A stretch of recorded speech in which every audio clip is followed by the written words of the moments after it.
Special graduation rights para sa LGBT na hindi nakamarka dahil sa kanilang gender rights.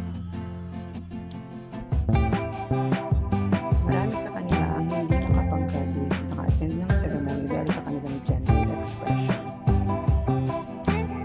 Sa kanilang sariling paaralan dahil sa naka-makeup, mahaba ang buhok at naka-crystals na damit.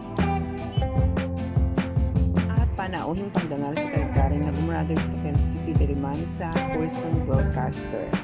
As a magna cum laude, grabe pala ang talino ni Miss Scarlett Karen. At masaya nga na magkita muli si Mayora Joyce na binaos sa graduation ng mga LGBTIA+. Pinag-usapan din nila ang mga susunod na proyekto para sa mga LGBT.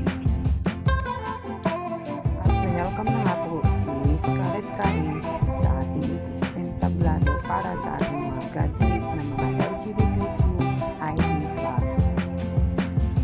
At sinabi nga po ni Ms. Scarlett Karen that education is a right, not a privilege. At duktong pa po niya ay lahat tayo ay may karapatan makakuha ng sapat na edukasyon, mahirap man o mayaman. At ano pa man ang sitwasyon at estado ng ating buhay. Sabi pa po niya ay karapatan din natin na maging malaya na dapat ipahayag kung ano ang ating pagkatao.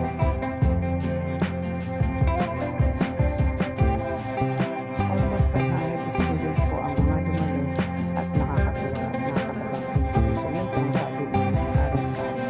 Kaya masayang-masaya ang mga si Miss Scarlett Karen na nagtapos sa Diliman, Quezon City as a broadcaster. At yan na po, happy graduation po. Repost ko lang po ito para sa pagmana